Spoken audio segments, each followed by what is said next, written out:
Going live. I'm waiting for the bell.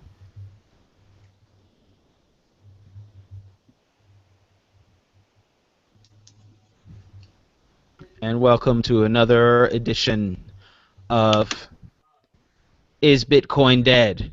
The first and only edition.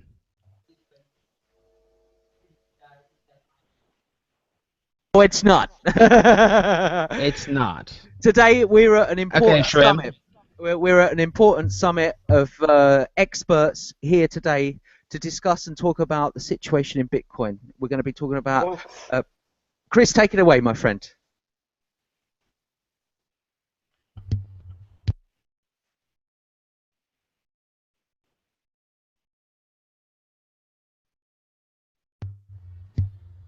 Well, that's really reckless. That was pretty reckless, yeah. So, Bitcoin is currently trading at around $230, $240 right now. It's gone down from around 250 to about 220 and then back up to 230 today. And yeah, I think a lot of people probably feel panic because the price is going down a lot, especially in the last, since the new year it's gone down a whole lot. And we just wanted to go on air and talk to people about the price and what they're feeling and the market sentiment. So we have Shrem, who already spoke, and we've also got Chris Ellis on the air. Chris, what do you think about what's going on? Chris, Hi. tell us about what you think. Fucking hell, that was reckless if it's true. If he actually said that. Are you still talking Right. about this article that no one can read because it's behind the Financial Times? I can wall? see it. I can see it. Do you need me to put it up on a... Yeah, take pictures of it and put it on Imgur. Alright, put it on Yeah, there. do that. Someone should just write a script to read the Financial Times to Imgur. Right. So that's why we're all kind of a little disoriented because we finally found this article that someone was talking about on Twitter. When I first read the tweets about it, I kind of dismissed it because the person sometimes tweets stuff that I'm like, that's. I dismissed it too, you know. Theo, but I cannot believe that Woody Allen is going to do a television show with Amazon.com. I can't imagine. Like, Wow. the guy writes a movie every 2 years, every year, and now he's going to write a TV show too. 65 episodes for Amazon? What is Shit, going man, on? I thought he was dead. That's crazy. So what we've got here, Trending on Twitter, we've I thought got, it was check this too. out. I just figured it out. We've got an interesting few things going on. So we've got this Woody Allen thing. We've got the trial of Ross in New York. At the same time, we've got UK government talking about, banning end-to-end encryption, and we've got people dumping bitcoins like crazy to Freefall. it's reducing the price. And in the meantime, we've got the website isbitcoindead.com where you can see that Bitcoin is clearly not dead. Absolutely, Thea. That's what I love. And this is the thing. We are at trying times. All those people out there, there are a lot of people losing money. A lot of people are really concerned. We've got people in the industry that are saying they don't believe in it. We got messages going left, right, and centre. Man, if I was getting my financial information from a piece of toast, I'd probably be more satisfied. What's your take on this, boys? Chris Toast is sounds perplexed. good. Carbohydrates, butter. Staple. But this Does is does anybody actually ever read anything and truly believe it online though, especially with Bitcoin? So I mean, it's all up to our decisions to take all this information, disseminate it, and try to figure it out for ourselves. Absolutely, Roman, and this is one of the things I've seen people that believe in Bitcoin that have said that they see it as an innovative technology that have went and did an article with some big news outlets and then they've twisted and augmented that perception to be a negative article. Chris, what are you reading? What are you seeing? I'm You're trying to obviously just shocked. compare everything. I wonder why people can't see the article when I can. Is it because I've got an account with them or something? Perhaps so. We don't know, buddy, but Yeah, they need an account and like money. Oh, yeah. I see. Yeah, got it. Okay, so I've made Right, a tell us. special address for it, so I'll send that to you. Oh, that's it. The one that says Evernote on it. I already did it. You know, See that? and You see that? No, we can't see that. Chris, you're yeah, going to have in to the just... chat box, mate. In the chat box next to us. All right, there we You go. see it Evernote. there? Yeah, cool. All right. Oh my God. Right, so tell everyone what you're seeing and what you're reading just out there for the masses, please, bro. Well, it looks like he's been taken out of context and they've got an agenda. Absolutely. Of course. Would you want a whole new financial system replacing your own? You know, England's just had to do some, you know, keep the interest Yeah, rate but you've still got to be like reasonably honest. You can't just be flagrantly like out there. I'm just trying to gather as many facts as I can because I don't want to speak out of turn when we go on air. So I'm just trying to like work out what Gavin's saying, and because he should have said something in response to it, right? We're live at the moment, so I'm going to look at this link.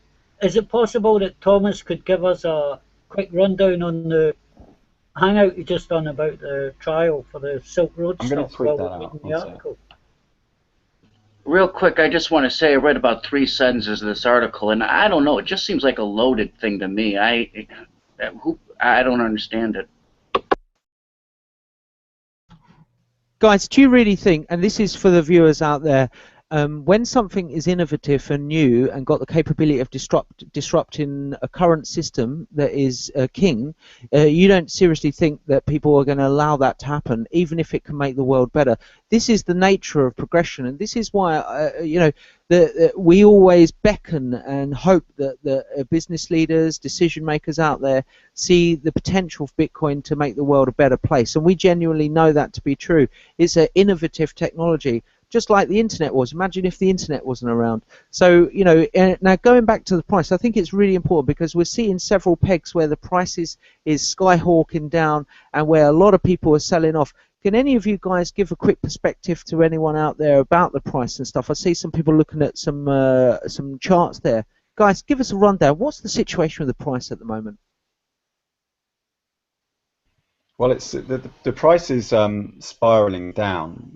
I would say now that I've got this information about Gavin, I would say that that's a pretty good reason why. When the lead developer is quoted as saying that he's diversifying out of Bitcoin and buying stocks, and that he's saying that he wouldn't recommend that people use it because it's not ready yet. I don't know whether these comments have been taken out of context because I've just been very busy working the last few days and I haven't really been plugged in.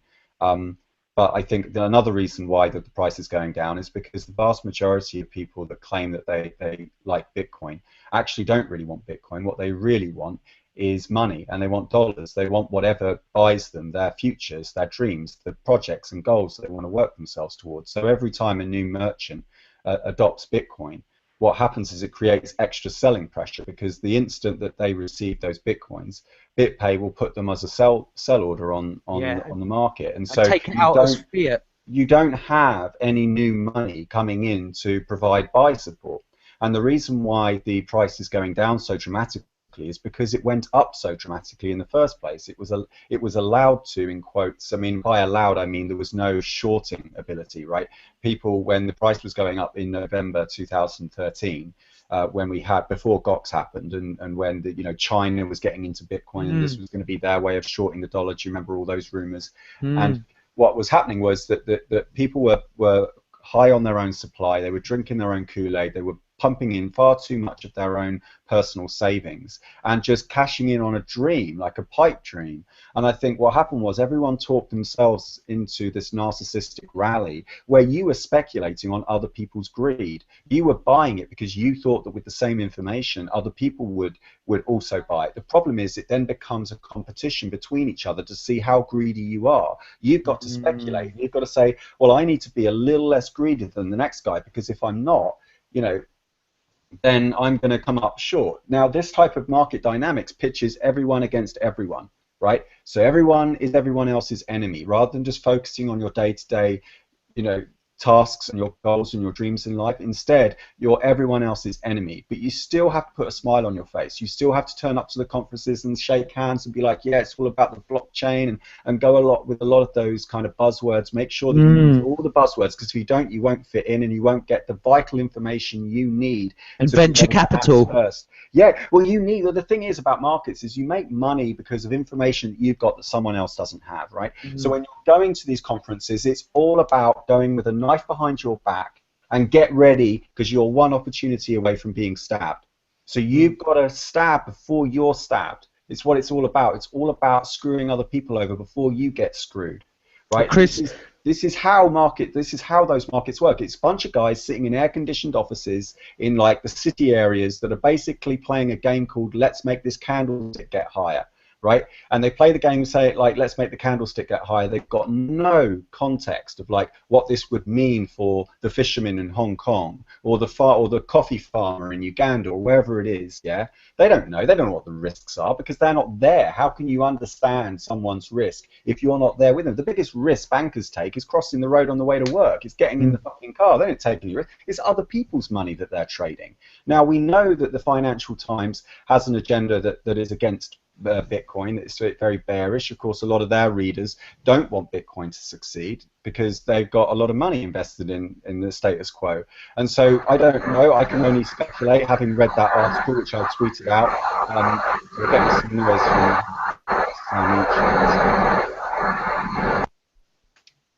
and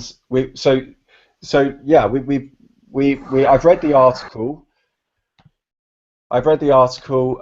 It looks either really, really, really irresponsible by Gavin to say, like, I'm quoting now, let me just get my screen share up. One sec. Sorry, I'm a bit stressed, everyone. I was just caught off guard and I just haven't been paying attention to things. Okay, so Bitcoin believer on its perils and its potential. So he's just covering himself there by a bit of alliteration, and he's just covering himself so it doesn't look like an attack ad. So Bitcoin is dangerous and people should steer away from using it. That is the bearish opinion held by many traditional investors, but not one you would expect from the man responsible for turning the virtual currency into a commodity worth billions. Yet this is the view of Gavin Andresen, chief scientist at the Bitcoin Foundation, the closest thing to a central bank for the nascent cryptocurrency. He is considered the leading custodian of the Bitcoin code and rules and software used to run the cryptocurrency. But far from being a cheerleader, Mr. Andresen is warning ordinary people to avoid Bitcoin, and then for now. So what he wants to do as a journalist at this point is he wants to say things without saying them. So he wants to have his cake and he wants to tell you what to do, which is avoid Bitcoin. And then he needs to cover himself. So he needs to just say for now, so that if anyone questions him later, he can say, look, don't worry, I wasn't being categorical, everyone. I was being equivocal. I was giving myself some air cover. Moving on. It actually is dangerous, and people should be aware. It's like the early internet, he tells the Financial Times. If you live through time, you remember lots of press articles came out saying you don't give internet companies your credit card details. But the internet grew past that. Bitcoin will be the same way. Over time, I will stop saying to people, don't use it unless you're technically proficient enough to keep your computer secure. So here's the thing. This paragraph actually is perfectly sane. And if that was the only thing that had been quoted, that's a perfectly sensible thing to say. But clearly, Gavin hasn't had any media training. And either he doesn't understand what journalists do. They go into writing knowing ahead of time what they want the article to say. It's one of the reasons why people enjoy the World Crypto Network so much, because we tend to be so open-minded that when we go on air, we'll start saying one thing and I'll already disagree with myself by the end of the show. And people have commented on that on me before. Like, I've come on air today, I've been scrambling around to gather information as you guys have been taking the show on air, and I didn't want to form a view until I had all the information I needed to feel confident in what I was saying. So he has to remember, Gavin, if you're watching this, if you're being interviewed by a journalist, you need to be aware that they're interested in pushing a particular agenda according to what their boss has asked them to do. You know, they've got backers, they've got people that are financially invested in the outcomes of these articles. They're giving this information out so that someone else performs an action that's beneficial to them. So when you come out, every little thing you say can be taken out of context. Every tiny thing, even if you believe it to be true, it may not represent the spirit of your beliefs, if that makes sense, right? So you may not have meant to say that, you know, it's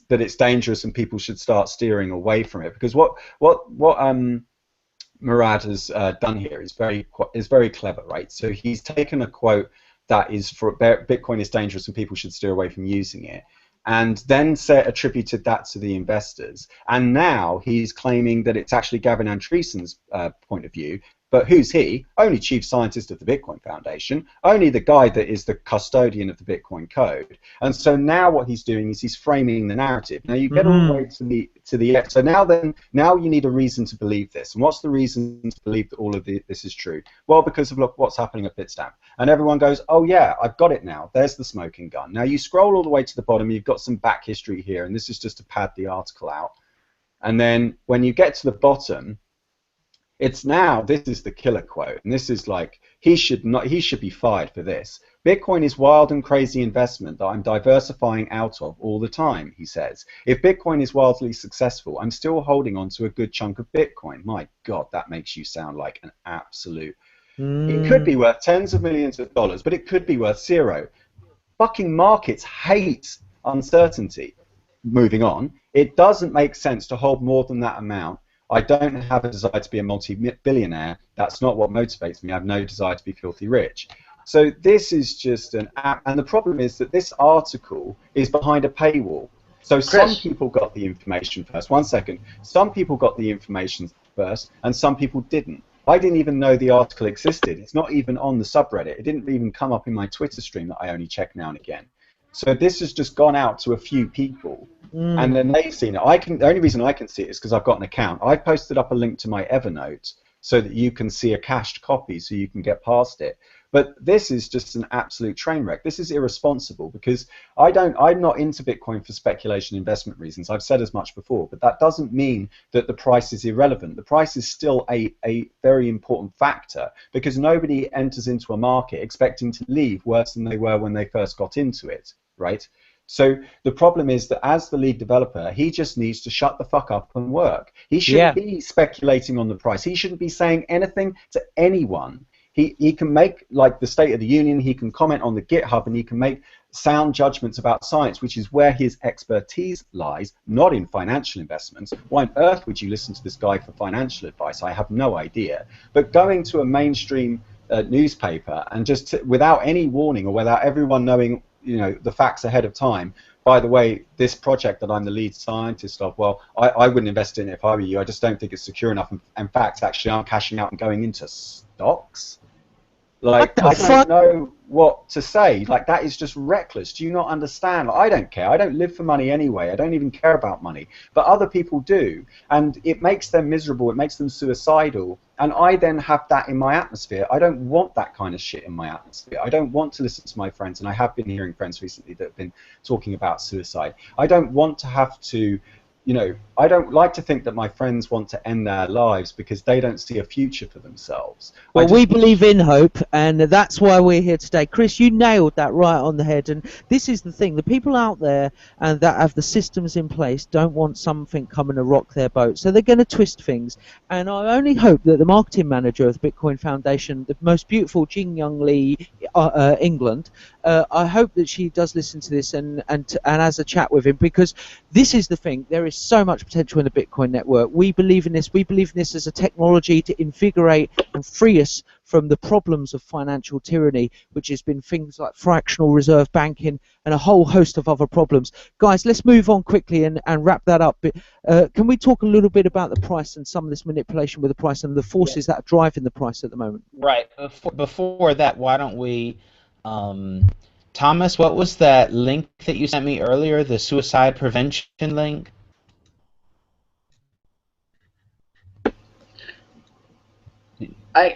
I was kind of curious, really quick, while right before we move on about it. Look, what was the exact setting, Chris, or whoever knows, of that interview? Was it, did he go to it?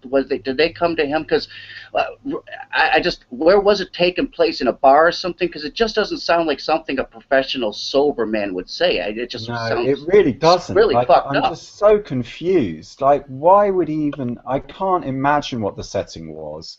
I mean, I wouldn't be surprised, looking at the Raven insanity of it, I wouldn't be surprised if he went to them and they just bit his hand off, like, yes, please, I definitely want to get this quote off of you. It's just part of the agenda, I think, is this narrative that we're getting of like Bitcoin's in civil war, right? If you're anti a particular institution or an emerging group of people, one of the best ways to attack that group is to make a claim that they're fighting amongst themselves. The underlying assumption being that they are a homogenous group and actually not a diverse range of individuals, which is what peer-to-peer is all about. So it's actually about reframing the narrative, making sure that people don't learn new things by saying this is just the old thing in a new guise, right? Fascism, this is what totalitarianism was, okay? Totalitarianism was all about the rejection of the new and the nascent, and it was about brute forcing an old regime into a new paradigm, a 1,000-year Reich, you know, about controlling state and corporate interests into one kind of top-down, homogenous output, right? That everyone just did the same thing. That the Mongols, you stick to your own, the Jews can stick to their own, and the National Socialists and the Aryans, we can stick to our own. Everyone just stays where they are. And the internet has been an incredible, you know, vindication of the fact that actually we live to be diverse. It's diversity that makes us stronger. The ability to travel, look at how much air travel has increased. The fact is that we are a diverse range of people, and it's actually what makes us different that really unites us. You know, what we have in common is our dependency on common energy resources, right? We all need food, we all need air, we all need the carrying capacity of the earth to be in harmony with our bodies. But we have certain artistic and creative distances, and it's your diversity and the way in which you find overlapping intersections in that diversity that makes you original, right? Your originality comes from your appreciation of all these differences across space and time. The weather doesn't do a very good job of churning up like the resources deep below the Earth's surface, right? That's what we do. We disinter, right? We dig things up from deep under the Earth's crust. We bring them up into the atmosphere, and we cross-pollinate. Okay, we travel. We communicate meaning across space and time. That's what we're good at. It doesn't help when you get so fearful of those changes, you get so fearful of other people's courage and creativity because you have none of your own, that you start legislating and tethering and controlling the relationships between them. Just like in advertising, advertisers have such a lucrative businesses for such a long time because they were putting themselves between you and the artist that you wanted to build a connection with. And it was only because that connection was so valuable that they were able to get away with it for so long. But who the fuck clicks on these ads anyway? They're just recommendations from someone you don't trust. The recommendations you trust come from the people that you love and the people that have your interests at heart. Like Blake Anderson said the other day, a lot of these financial schemes are not mutual assent, right? They're not in it with your interests. They're in it for their interests. The name of the game is persuading you or giving you a piece of information about an action they want you to perform that you won't regret later. And if they can match that, if they can find that piece of information to give you, then they get your money. And all that they have to do now is get their exit. They even use that term. They don't want to be with you. They want to exit. They want to get away from you as quickly as possible. They just need your money before they do. And that's why, kids, you've got to question authority and think for yourself. And that's what we're going to be talking about. Chris, you nailed that right on the head. And I think you are bringing a subject and a feeling that many of us feel. And the internet has given us the ability to become finally a global world. And I believe it is the infrastructure of tomorrow. I believe that decentralization is the trend. Marshall McLuhan, Tim Leary, all of those guys in the 60s, they talked about how cybernetics and technology is transforming the very modes of communication. And for me, one of my great fascinations with the Bitcoin and the blockchain technology is the fact that it's a decentralized smart contracts, and it gives us the ability to free the old conventions of finance and you know, the things that have caused a lot of problems in the world, you know, and given us the gift. And I think, you know, we all feel passionate about this because, and I think that all of us share that same feeling of why we're in the Bitcoin ecospace, because we believe in the technology, we believe in the idea of freeing people up from money. And one of the main problems of the world is money created, money shared, money distributed. And finally, we've got the ability, and this is why any of you guys that are out there into Bitcoin, you ain't going to make money overnight. You might if you're a good trader like Theo, unlike me. Well, but I never said I'm a good trader. I know. I'm just blowing smoke up your ass. But the point that I'm trying to say is that anyone out there that, you know, we are into Bitcoin and the blockchain because we genuinely believe that, and we know that something's got to change with the financial system. Look at it. You know, it was only what 3-4 years ago, and all this austerity crossing the world as money's drained from country after country, starting Greece, working its way up. You know, and if you was to add the 5 countries, the Norwegian areas, you know, Finland and all those guys, they'd be like the top 5th economy in the world. You know, and they're being the financial authorities austerity or whatever is on their gates, you know, draining them like the old financial system. All these countries around the world, they're all fighting each other with their economic money. It's like economic war, you know. People go, oh, there's no, yeah, it is, and you're right, Chris. You know, these bankers and marketers, I work in marketing, and do you know what I do? I do public health and charities because I try to limit the damage I do, and I want to educate people about, you know, the good things in life. I'm a good marketeer, and believe you me, I was trained in NLP, but I'm not going to change your mind without you knowing. But the point is that Bitcoin is a technology that offers us the ability to be able to free ourselves. And I really loved reading that white paper of Satoshi. That really resonated. I mean, if Satoshi's out there, man, if I can have any time for him to come around, he's not now because we don't want it to go any lower. But guys, Right. where do you think the trajectory of the money is going? Even if it goes to zero, I am still holding because I am in it for the game. I am in it because I believe it. I believe, and we read an article, guys. I need your opinion on this because we're all experts here today.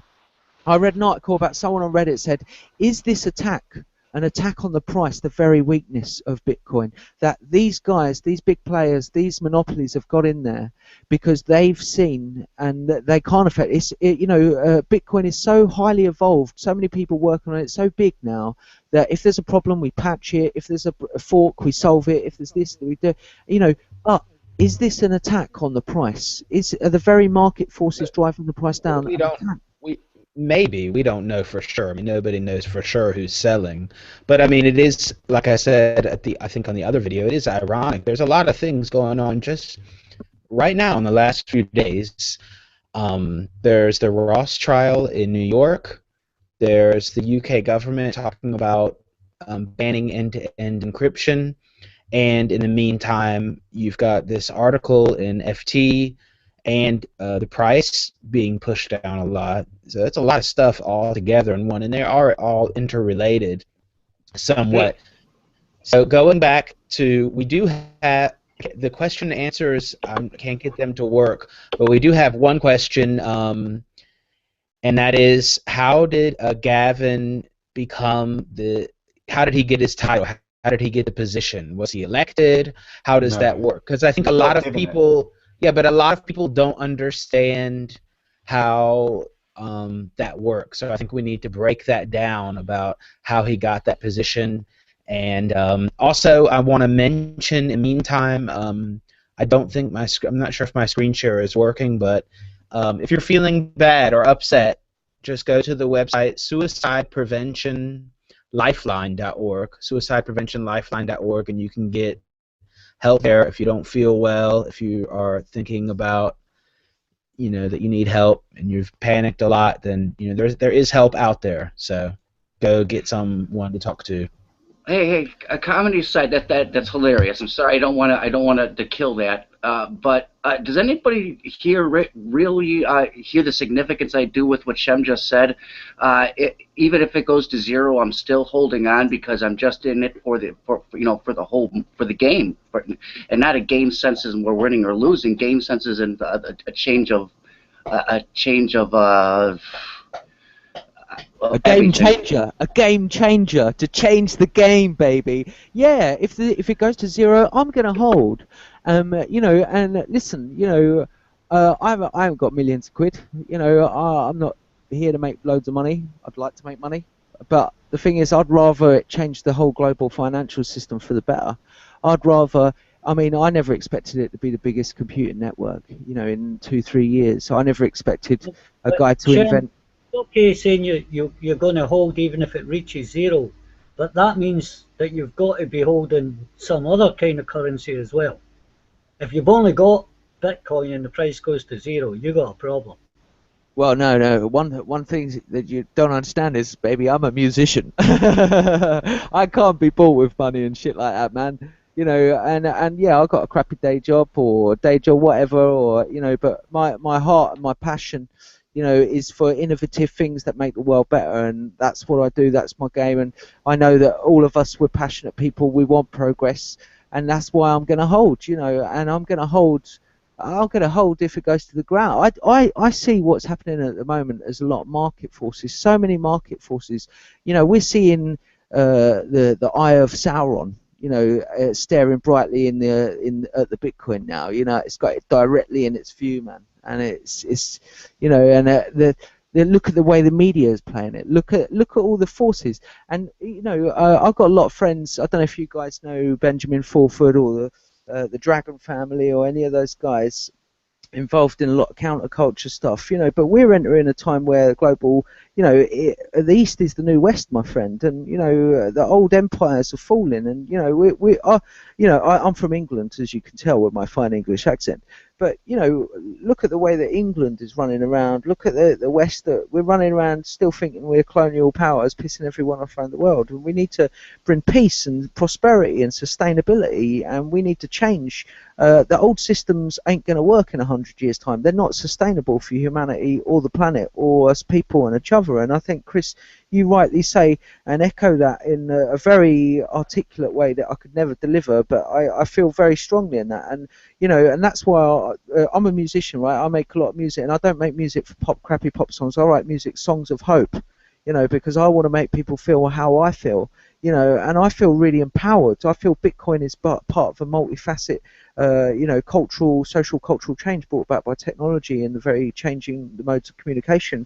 You know, so I feel like it's a prodigy of the internet, and it's going to be bigger than the internet, but it's also got the capability to be snuffed out. And I think, you know, if anything, I really wanted this meeting today to be a rally, to be a call to arms, and to get our facts straight. And yes, you know, there is a lot of media attacking misinformation. That's part of the old school mentality where they can't get hold of anything new and run with it. You know, they're always going to get, no, or, you know, it's bad, or, and all those traders, I hope, reading the paper, you know, what the fuck, you know, if you're still reading the paper thinking you're getting your story take on it, you got to get real, man, because mainstream media ain't ever going to give you a clear picture. They're only going to give you the picture that they want. You know what I mean? So, you know, you know, we got to be our own men. You know, and we have to have our own perception and stand true. If any, let's have a spiritual take on this, my friend. Well, okay, I don't know how long everybody on here has been into Bitcoin. I mean, for me, you talk about Gavin. I see he's a chief scientist, but was that an elected position? Is it a team? No. Was it Can the I wider just say, Bitcoin community? I'll just say it because it's come up already. He was given the alert keys by Satoshi before Satoshi left, but I also think he was given the alert keys, if I remember, because I didn't get into Bitcoin until a couple of years later. I think he was given the alert keys before Gavin did the talk at the CIA. So if you search on the internet for Gavin Andresen CIA talk, there's a picture of him on the Bitcoin Talk forum holding up some fiat currency with a lighter like this, and he's kind of like smiling in front of a computer. And this was supposedly the money that the CIA offered him, and of course he doesn't want dirty fiat money, right? And I think it was after that that Satoshi left, and the speculation has been amongst, I would say, our group of, you know, how should we say, purists, and the Bitcoin purists would say that that would probably have been the reason why Satoshi drifted off and peeled away from the project. And guys, I think we need to get the whole situation. Sorry. Who actually would be like a press officer for Bitcoin? I mean, to me, I think the lady that runs the communications and marketing side of the Bitcoin Foundation is the wonderful, gorgeous, what's her name, Jing Young Lee, England, and she's a little Satoshi angel. I wouldn't want to diss out, you know, and we can always say what people haven't done, you know, but I'd rather call people on their merits. But people like Andreas, he always talks up Bitcoin. Well, this is the thing. I think, Chris, that you rightly say about the context of the way that article is published, and and I could say something negative, but it's the way that it's delivered. So everyone's got to be aware the way the media, and we say to everyone listening, to always question authority and think for yourself. But I think really what we need to do is put the whole thing in perspective. That Bitcoin is actually doing better than ever. And I want to run through that quickly, because if you look at the artificial price inflation and manipulation by the market forces like Mt. Gox early last year that drove it up to $1,200, then we can clearly see that wasn't really a real price appreciation. That was artificial price appreciation.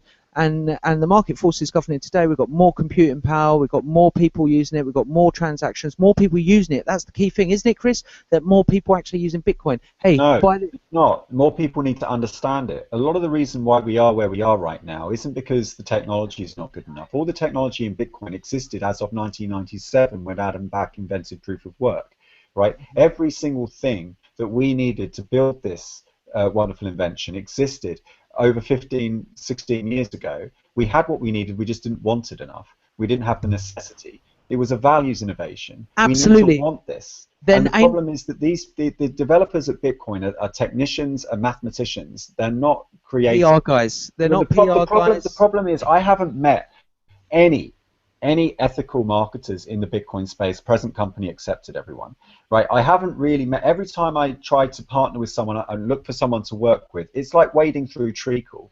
Bitcoin has been a very polarizing force, right? I said the other day on Twitter, Bitcoin is like a mind virus that once it infects you, forces you to reveal whether you're a scammer or a saint. There are no people in Bitcoin that are just kind of murky middle of the road, Sure, there's an interstitial period where you're getting to know someone, and the guy at Moolah, Alex Green, did a good job of fooling everyone with some sort of long con tricks that he did early on. He started to win favor by doing competitions and things before he did the final turn, right?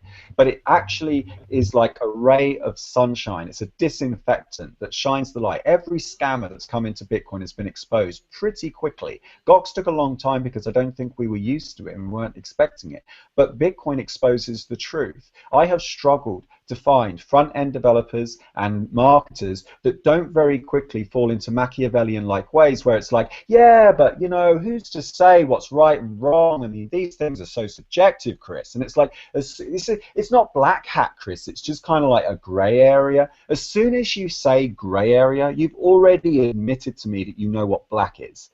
It's black as black can be. And what you're doing is you're using rhetoric to cover up being an arsehole. The fact is that marketing isn't about trying to persuade someone to do something that benefits you regardless of what it does to them. It's about leadership. Selling. One second. It's about leadership and permission, right? Don't sell it. Imagine that's your friend on the other side of that screen, right? How would you treat your friend? You wouldn't just give them like a Ponzi scheme, give them something well, it's their responsibility. If they bought into the Ponzi scheme, it's their fault. But what's your responsibility? Don't talk about their responsibility. Given that you've got this knowledge, given that you've got these expertise, what is your responsibility now that? And I have luckily been very fortunate. I've met a lot of really, really good people. And Leslie, I'm staying with Leslie in Denmark. We're pretty much living for free. We're living on vapor out here. So we've got a bit of runway now. And we're working hard, and we've built a select elite group of people that we think are like really good people. I don't care whether they've got talent or not. It's not interesting to me what abilities they've got. What's important to me is their values. Because front-end development or doing good design isn't about tricking someone into making a decision that benefits you at the cost of anyone else. It's about understanding the intelligence all the way down. What's on beauty is just a promise, okay? It's a promise that what lies beneath its surface will in some way improve your life. And it either just covers up like a veil and just lipstick on a pig and it looks good superficially, or it's intelligent about what lies beneath. Every layer you go through, every strand of that user experience reveals more and more truth about the complexity that lies underneath. It's not about dumbing things down, storing people's private keys because they're too stupid, or in the words of one of the blogs of one of the most successful prominent companies in this whole industry, it's just too much to think about. So, you know, we'll look after your private keys for you. You're not helping people understand the science. Imagine if this was a car. Imagine if Bitcoin was a car and everyone had to learn how to drive and you were like, yeah, don't worry about the clutch and all of that. Don't worry about seat belts. We'll just dumb all that down for you and just make it really fucking easy. But what you end up doing is giving people a very, very dangerous tool. Now let's think about who recruits these marketers. Let's think about how the real people with skin in the game, that the actual money, doesn't actually show itself front of house. It actually gets patsies, you know, convenient people to stand in the front so that they can do all the shilling, let their reputations go down the sink. Meanwhile, they can take the money and run off. Get their exit. That's even what they call it. Get their exit. The problem is that the Cayman Islands isn't big enough to hold everyone. Not everyone's going to get their exit. The problem is you've all got the same exit strategy. You are all out there with knives behind your back, one choice away from stabbing everyone that you know. Well, once those guys fuck off the Bitcoin ecosystem, we can all carry on where we were last year. Right. I just want to make one more point. If we hired marketers the same way that we hired airline pilots, things would be a lot better. You don't hire an airline pilot on his or her ability to make a good presentation in an interview or to show that they're good at selling themselves. You select the airline pilot on the actual ability to fly the plane or people die. And the same set of scrutiny has to be applied to marketers in terms of the ethics. Ethics is not a destination. It's a process that you never finish. You're always learning. Are we going to see a time, Chris, do you think, now that the Bitcoin community, the same one, you know, that we're talking about here, the one that kind of outsmarts the Goxes before it happens, you know, the ones that have been observing and we watched this and everything, is there a time when we're going to be in those positions and we're not going to, you know, the entire community that's running the show is going to be the altruistic, you know, fuck the system people? I mean, well, I don't... Go ahead, Lithia. Okay. Oh, I just had like a simple idea is everyone is talking about what is Bitcoin's killer app. You know, that's like a new, a current trend question, you know, and like, of course, my startup is the one making the killer app. But what is it killing? That's the question. What is it killing? It's killing. And I think Bitcoin kills middleman, you know, and that's what everyone is forgetting. You know, it's not my new app that is the killer app, or trying to figure out how to use Bitcoin off blockchain or something. No, that's not the killer app. The killer app is the blockchain. The killer app is the system that we already have. That's that's the killer app. That's true. That's very right. But why then, if it kills middlemen, have we got fucking so many middlemen in Bitcoin? Because they all think they're going to make money. Goes down to what you say. About what you said this is the only system they know. People don't want to. Right. Well, yeah. Right. That people also say that. People say I've seen the comment. People say, "Hey, come on, guys. Bitcoin won't go mainstream. People are not used to the responsibility. We're going to have custodial service for most of the people." And I'm like, well, and that is different to what we have in what way? Well, it's electric, and you know, it's cool and it's maybe faster and there are lower fees, but that doesn't shift any of what's going on. You know, this is a totally different shift, and if we don't explain to people how it is, then that it's a total shift of responsibility, then you're not really giving them the whole picture. And also, you can't just explain it. You have to show and do it by action, because otherwise people aren't going to get it. People are tactile. People learn by making small mistakes, trial and error, and that's how you learn about Bitcoin, not having a third party. Is this world that's looking on, I want to hire this person to do this for me and this person to do that for me and this guy to fix my PC, this guy to fix my car. Are they ready to hold their own money like that? I want the bank to hold my money because they're more responsible. I don't want to deal with it. I don't want to think about it. I don't want to hold these fucking keys that are XY125. Well, that's okay. That's okay. You don't have to.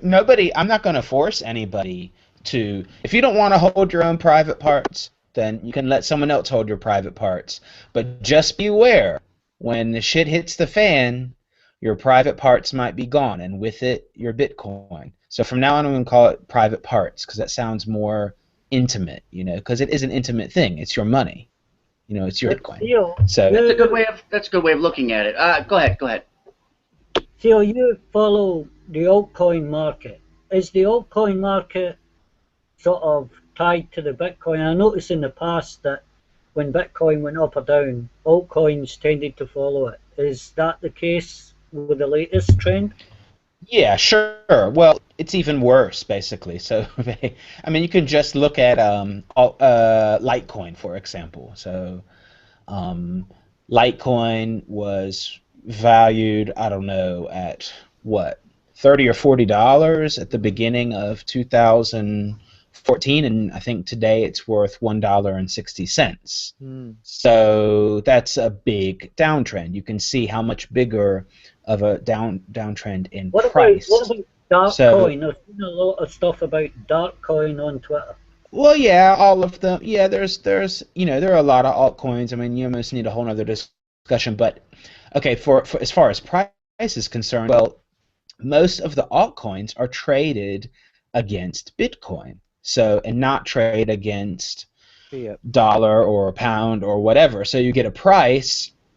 This altcoin is worth 1,000 satoshis, or whatever, So, or a real but currencies are traded into dollars. They quote. yeah, but well, what I want to say is this: is that so let's say that our altcoin is worth, to make it easy, 0.01 Bitcoin, so 1% of Bitcoin, right?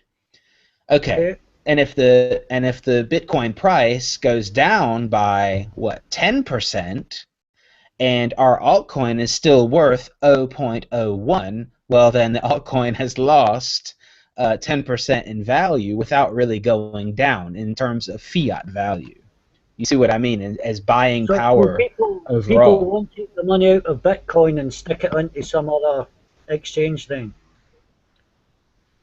Well, yeah, there's lots of reasons. I mean, for speculation, sure. They think they're going to, in the end, as far as speculation, the altcoins are used to get more Bitcoin. Most people, in general, I mean, it's not true for all, but in general, the speculators say, okay, if I jump into this altcoin and it goes up by 500%, and then I cash out, I do my exit like we talked about, then I've exited from that altcoin, and now I've got more Bitcoin. And that's overall, the sentiment for the speculation with the altcoin. Of course, like Darkcoin or other coins have different features, or they have a different, and the altcoins are separate blockchains and have different people that are the custodians of the blockchains. As we've seen, that can also be an important thing to have, to have control. Who's in control of the, not that Gavin is in control of the blockchain, but who is that so-called lead scientist? That can have an effect on that coin too. So that, I think that all those things, it's also an appeal for some altcoins. But I think in this kind of market, all the altcoins are suffering big time. Can I just? I don't follow the altcoin thing very much, but I just wondered if it is kind of pegged to the price. That's all. Okay. Can I weigh in on the price? Yeah, sure, please. Yeah, so this is BTC VIX, and my primary interface with Bitcoin is as a trader. Can you see my screen? I just have a Reddit up right now. Rick Folkvinge just put this post up 11 hours ago, where he talks about that the long-term support has been broken on Bitcoin. So we have a confluence of things going on right now as far as price. I confirm that it is his account. And then if I take you over to this chart, this is some of the GOX data superimposed over STAMP, because STAMP is obviously later than GOX. And as you can see at that S1 level up there, we're just breaking down out of it. Now, there's a lot of wiggle room, so that's not to say that there's, that it has to stop there or has to continue down there. But that's just from more of a technical end of looking at what's going on. Over on TeamSpeak and the TradingView chat, we've talked to Benjamin. He's an active whale, the bear whale. but he says he's borrowed 40,000 coins to short. So I'm anticipating he's going to continue to lean on the price until there's a area that we see a capitulation. That's some fantastic stats there, my friend. You know, this is more market forces that are affecting the price, and I think this whole understanding the ecosystem for what's occurring. We've got, you know, governments and organisations into Bitcoin and out of Bitcoin and trying to move it and trying to manipulate it. Can you run us through some more of this information? This is some quite tasty information, please. Well, my speaking with Benjamin, I know he's working with two other guys, and he's been in Bitcoin for quite a while. He knows of Fontis and all of those kind of BTCE pump and dumpers from back in the day. Yeah, I've heard. His goal is still ultimately to collect Bitcoin, though. I mean, he is a Bitcoin believer, but right now, if you think about it from a demand standpoint, we're not able to have a rise, a Bitcoin bubble in the sense of price going up. So right now, I think we're in actually a shorting bubble because we have a lot of instruments out there, whether it be like leverage on Bitfinex or the futures contracts on OKCoin, Huobi, 796, where you can make a lot of money to the downside. I also wanted to point out too, with the conditions going on, I just put up a chart of the US dollar. People have to take in consideration that it's BTC USD. So remember, half the equation is the US dollar. Dollar has been rallying heavily, crushing oil too. So this is also just kind of a macro environment that's not very conducive to Bitcoin. Yeah, you can It's also. very good. I like that. You can also. There were a few days where Bitcoin lost like 5% to the dollar, and then it went up to against the ruble. Yeah, we're doing better than the ruble. Yeah, I don't know about overall, but you could see the chart. It had the breakdown. It had, you know, the volume isn't really high either, but it was still quite curious. Yeah, the dollar is killing the euro, and the dollar is killing Bitcoin right now. Well, these are currency wars, guys. These are currency wars, and like I Yeah, said, yeah. you know, Bitcoin's doing better than it was last year because we've got more people in the ecosystem, more businesses using it for the right or wrong reasons, and we're doing better than the ruble. So we can't be doing that bad because only 3 years ago, no one would have considered it being better than any mainstream financial currency at all. So, you know, carry on, BTXVix, please. That's about Over it. to you for the weather report. Can we? I thank you, BTC Vix. That was brilliant. Brilliant analysis. I don't normally hear. Sorry, I don't mean to sound offensive. I don't normally hear traders talk intelligently about price movements and stuff. But you seem to really know your shit. So thank you for that. So I'm glad that you're bringing this into a global context because I've always been a firm believer that we shouldn't really be pricing Bitcoin in relation to the dollar. We should be pricing it into everyday goods and services that we need. And one of the projects that I'm working on at the moment, which I have been talking about and I'll talk more about once I feel comfortable that the code is ready, should be in the next couple of weeks or so, actually features you know, a sort of a Bitcoin wallet that helps you understand what the Bitcoins are worth, not relative to your local currency, but relative to your favorite commodity. So if your favorite commodity is coffee and you live in London, it will tell you how many Bitcoins you have relative to the number of coffees that you buy a month. And if maybe beer is your favorite thing, maybe a sandwich from Pret or something. And really, this is just about heuristics. It's about helping people relate to these kinds of numbers because numbers don't mean anything in isolation. Numbers only mean something when they're brought in alignment with something that's more meaningful, something that we can relate to in our everyday world. And that will be different for different people around the world. The thing you have to remember about price action, it's not that price is irrelevant. People often take me at one or two extremes. They either think that, you know, when I talk about the price, that's all I care about, or they think that I think the price is absolutely irrelevant. It's not either or, it's both and. The reason the price is not always to be taken as the absolute truth is that it's the reduction. It's just a reduction of complex information. And once you've seen the price, so has everyone else. So when you look at the charts going up and down, you're making a decision based on information everyone else can see, i.e., actually the odds are stacked against you. By the time you've heard the news or the information, it's already too late. By the time you read it in the newspaper, there's no point in acting on this information because the traders would have sold on the news. They bought on the rumor.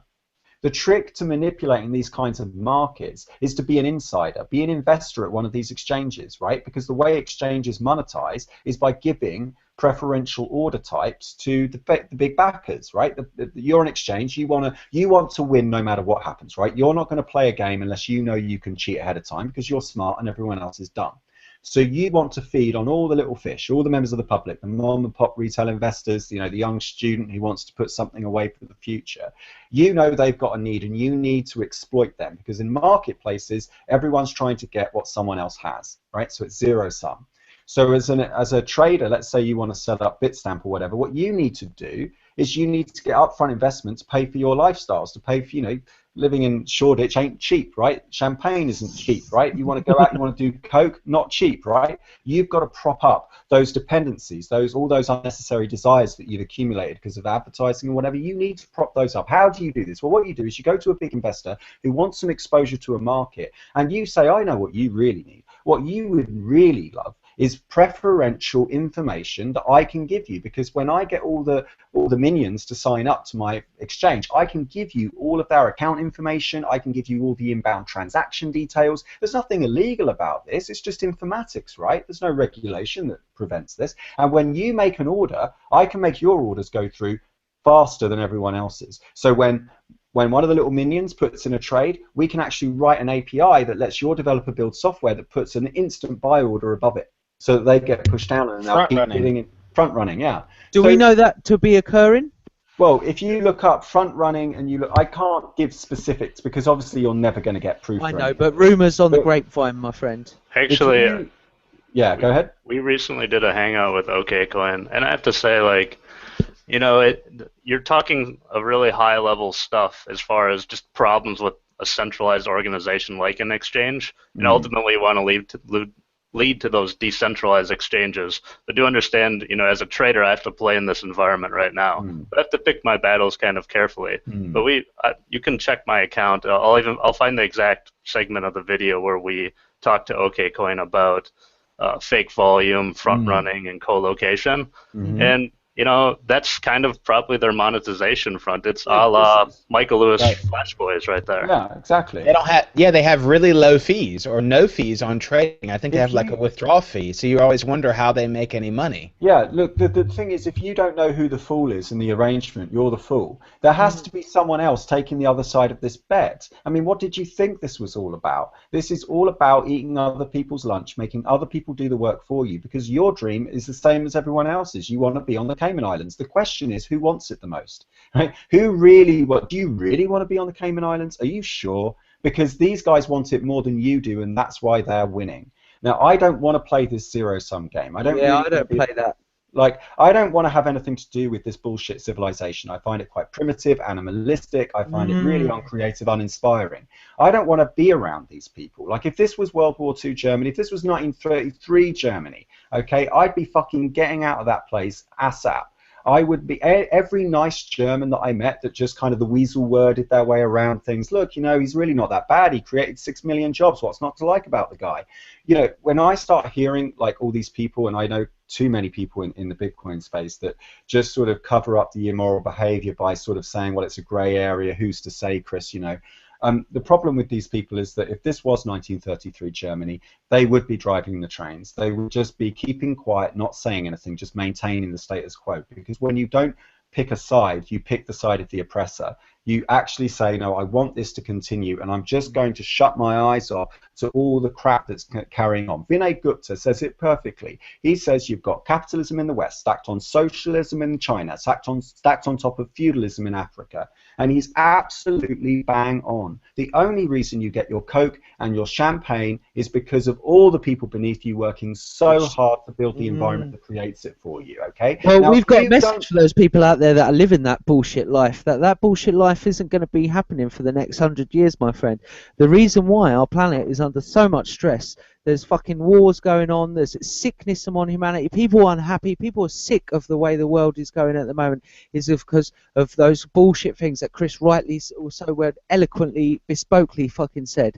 And that's true, and I feel the same, and that's why I make music and art, because I don't want to subscribe to that world of fast-paced, hoovering up, sucking off of someone else's misery. All I want to do is live in peace, make the world a better place. Enjoy myself, have a great time. And that's one of the reasons that I'm involved in the Bitcoin, because I believe that it's another technology that's got the ability to be able to free us from one of the main problems of our world, money. And yes, BTC VIX, I understand that you're as a trader, and you're a very, very good trader, better than I could ever be, all that jazz. When you're within the game, you have to play those market forces, so a downward trend isn't bad when you're making a little money off that. That's not bad, but I think, Chris, what you're rightly saying is that spiritual and moral deficit, which is a disease of modern man, as has been happening for thousands of years, and that's something that people like us are trying to rewrite out of history through innovation, through progression. And I hope anyone out there that's listening to this, that this show today is a call to arms, is a rally, not to the market to make the price go up and everyone feel good and we can get back on the coke and drink our champagne socialism bullshit, but this is a rally in the belief of Bitcoin, in why we're in Bitcoin. And Theo, take it away, my friend. You've obviously got. No, that was great. What was that again? Not this drink champagne socialism bullshit. I really like that combo. Oh, Patrick Bryan described the stock market as nuclear powered front running, and I thought that's really great. So I guess at Bitcoin we're kind of like on kind of like a hand crank powered front running right now, because the market cap is not really that high, but there are big players. Well, yeah, I don't. I mean, OKCoin did yeah, sure, but hedge fund running on their platform for those reasons. Right, but what happens when the hedge fund does a massive short, and then on the other market just dumps a bunch of coins? So they've got they do a margin. Yeah, right. Of course, that's what. So let's try to explain that to the layman, because I don't think a lot of people get all this margin shorting, going long. Most people, so going long just means you think the price is going to go up, and going short just means you think the price is going to go down. And buying on margin is just basically borrowing funds in order to go long or go short. So. And you can go short, and then you can gain from the price going down. That's the basic. That's the basic way I can explain it. Yeah. Yeah, they have even 20x and 50x products, so you don't have to just do 1-to-1 on the downside. You could lever up 20-to-1.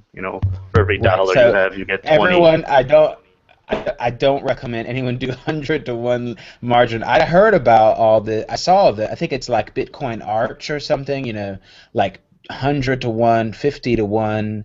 I mean, 3-to-1 is already 3 times your risk, okay? And if you're doing 100-to-1, I guess you could go in and out really quick. It's maybe a derivative product. You just have to understand that it's not the underlying of Bitcoin. It's just it's a contract derived from the underlying to incorporate that kind of leverage into it. Exactly. It's hypothecated. It's not real. It's just a piece of paper. No. This is the problem, is that people are trading things and they're not taking custody, or AKA responsibility for it.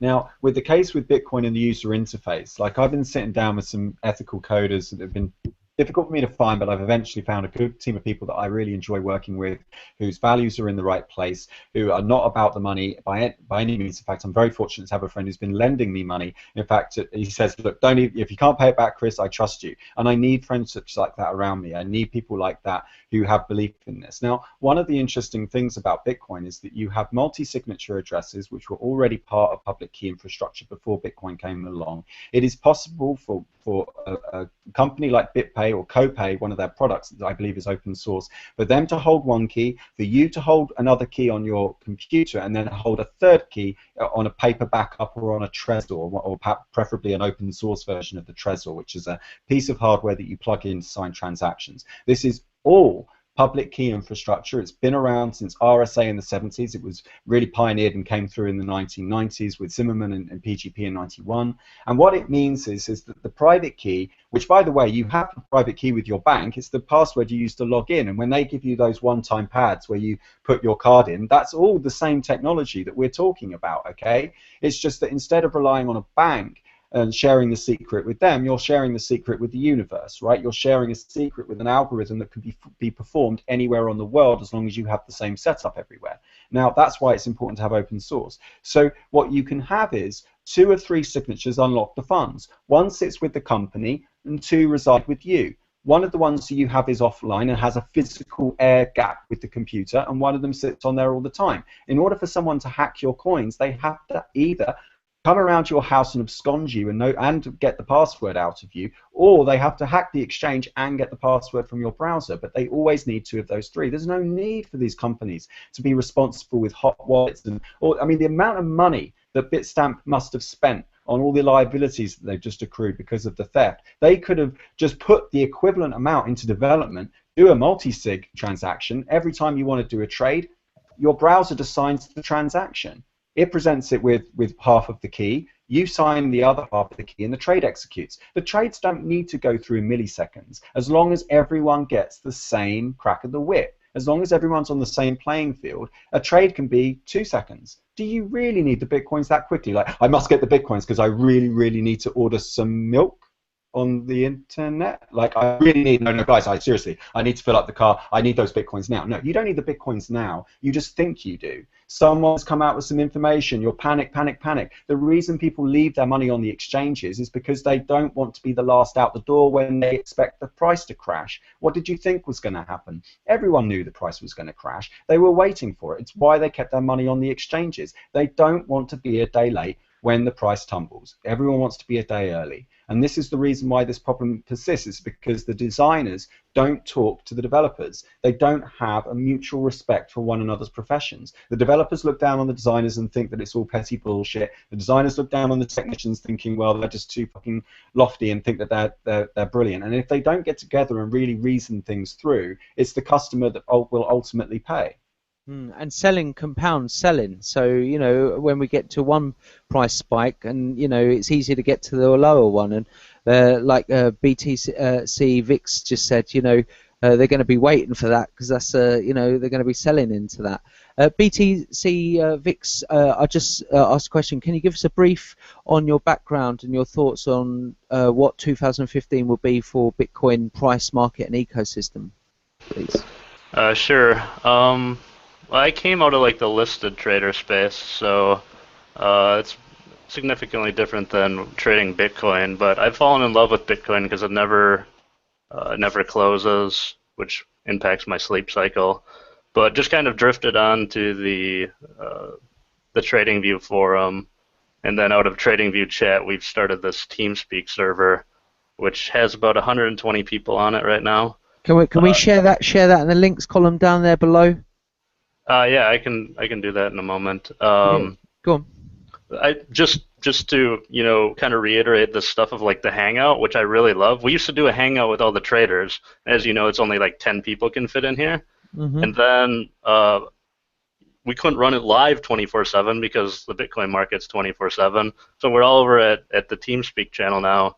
I find so much more value, at least as a trader, when information is coming in and out of the market, to be able to hear it in audible form. So that's kind of like our background over at TeamSpeak. And we got like Phil Potter from Bitfinex. He's on there. He's one of the owners. Benjamin the Bearwell comes in. The 2 BitMEX guys, Arthur and Sam. And it's very trader centric, and I'll admit that. And I do agree a lot with what Chris said as far as that multi-sig and getting the exchanges to those levels. But from a trader perspective, you know, there's a lot keen upon leverage products and the execution of the matching engine, which none of the decentralized exchanges are anywhere close. And I don't know how long it's going to be. Is it going to be in my lifetime even? I don't know. But well, the technology's there right now. Like if you look at a Dark Wallet, I've been getting back in touch with those guys recently because I wanted to find out where they were at. Like all the tech's in there. I've been going through the code with my friend Leo, who is the developer I was talking about just now. And actually, this code all exists. And I was saying to Leo, why didn't we do this like 2 years ago? Amir's been around since 2011. The expertise was there. Why did nobody do it? And I think partly it's because it took them a long time to raise money. It's an open source project. Actually, raising money for open source is the hardest category on crowdfunding. I did a ton of research into crowdfunding because I want to do one myself in a month or two. And if you're selling sexy hardware or you're doing films or videos, then it's quite easy to raise money. But if you're working on open source, people just don't give a shit. So we've really had to study hard and work out what is the sustainability of all of these tools that people desperately need but don't realize they need. And I think the answer is we need to make it urgent for people. We need to help people understand why this is so important. Well, and just to touch on that, I think also though the highly speculative nature of those levered products, is fueling a lot of price discovery. And I don't know, like I understand the philosophical argument against it or to kind of pivot away from that evil speculation, but right now it's the best means we have of discovering price through our current, where we sit today in the pragmatist sense. Well, the problem is then it becomes a function of your ability to borrow money, just like the UK housing market, right? The UK house isn't really worth $500,000. It's worth whatever someone can persuade a bank it's worth. And what the bank does is it magics that money into thin air, which means that if everyone turns up tomorrow to get their cash out, it won't be there. It's just a hologram. It's not really, it's just an illusion. The problem is that we are very futural as a species. We're never quite where we want to be. We're always trying to be somewhere else. We want to bring our ideas into the present. There's a really good saying from 6 Degrees of Separation in the film, it says that every person is a doorway to a new world. And what markets really are is a way of secret sharing, right? Governments and banks and all these big corporations, they're in the business of sharing secrets. Their business, the first thing a company does when you meet them is say, sign this NDA. Don't talk about what we talked about. This is an in-group, a self-select group of people that say they hide each other based on their skills and strengths, but really the CV is just there as a cover-your-ass document. I hired this person because they've got great interpersonal communication skills, don't you know? No, you didn't. You hired the person because they're someone like you. You feel that you can lock in any salary you give them with a favor in kind further on down the line. You're looking to build a tribe, a family away from the family you grew up with. You are going to spend 8 to 12 hours a day with these people. You don't want to be employing arseholes. You want to employ people you get along with. The problem is the number of people that you get along with, but with the number of people actually qualified for the job doesn't match and doesn't always align, which means that you're always going to tend to hire someone who you like rather than someone who's actually qualified for the job. So this is the problem, is that we're not really being honest with ourselves. I actually don't think we need fewer of these speculation instruments. I think we need more. I think they need to be ubiquitous, and I think everyone needs to have access to these markets. That's how you make money disappear. I think a lot of the algorithms that are used, for example, in derivatives trading are actually pretty genius. It's just that only a small few people understand them, and it's not in the interest of those few elite people to tell everyone else about them, because if everyone else knew about it, I would love to be able to buy into oil futures. If I drive a car to work every day and I want to hedge against the price of fuel going up, I want an algorithm to intelligently start investing in all of the contrary markets, right? What goes up when oil goes down, for example? Well, buy that when I have an interest in doing all of that. And if everyone's doing that in real time, and it just becomes part of the background and the algorithm's doing it a lot for us, we won't have to eat each other alive like we are at the moment.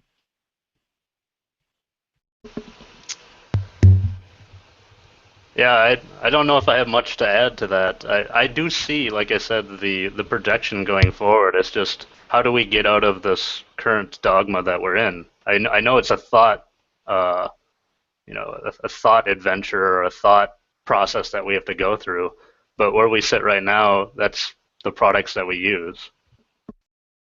Well, I don't know that we'll have a choice. I mean, I think that there is going to be a crunch, because ultimately this Ponzi scheme, this global economy relies on an ever-inflating money supply. Right. We can't keep going. Eventually, everyone's going to go, oh shit, I see the game is up. I understand how this money stuff is made. Now that I know how the magician is pulling his tricks, I don't want to buy into this scheme anymore. We're going to go back to a barter system. We're going to go back to, you better be surrounded by the people you love. You better be doing what you love in a few years' time. Because when the shit hits the fan, it's not going to be a nice place to be if you're surrounded by people you don't like. Well, this is the thing, like you say, the way the world is run at the moment, the systems in place isn't sustainable. The planet can't survive. We can't survive as a population globally because of, America can't accept that it's going down bit by bit. China wants to, is the rising dragon. The global game is changing, and the new systems, and probably one of the saving things for Bitcoin would probably be another global financial crash, because it make more money go into it. Right. Well, there's also a lot of. I mean, the euro isn't exactly having a cakewalk right now. For example, yeah. I mean, to put it mildly, I mean, there's for people that don't know, the European Central Bank a few months ago started negative interest rates for bank-to-bank loaning as the underlying interest. So it sounds pretty weird. Normally the interest rate is something that is positive typically, right? Well, I don't think it's ever done. I know Switzerland did it one time ago. That was because people were buying too many Swiss francs, and so they wanted to make it unattractive. So they added a negative interest. So yeah, in the eurozone, there is a negative interest, and I know there are a few banks in Germany, not many, but some that have started to actually charge some of their corporate customers negative interest. So not only do you pay fees, but you're paying negative interest for having money on the bank. So basically, European Central Bank is doing everything in its power to pump up the market. To pump up the messages. This is what they do, isn't it? I mean, governments. Well, but it's even more blatant. It's almost more blatant than ever. They're basically saying if you do anything what in the traditional way would be good, you're a good you save your money, you put it on the bank account, and you save conservatively every week. This is going to lose you money right now, big time. You have to put your money on the market, or you have to buy big TVs. Otherwise, forget it. That's basically the message that it sends. And now Greece is thinking about, they might exit the eurozone. So why is this related to Bitcoin? Well, it sounds weird, but Europe is related to Bitcoin somehow. I mean, Cyprus had a really big effect on Bitcoin, and that's an EU country. So there is a kind of weird relation between some of the things going on and Bitcoin somehow. And I have to look at the chart. I don't remember. It was just a few days ago, but some people were posting on Twitter some charts, and they said, yeah, now the eurozone is officially in deflation. So this is so basically the EU is in such good condition that the European Central Bank is doing experiments with negative interest.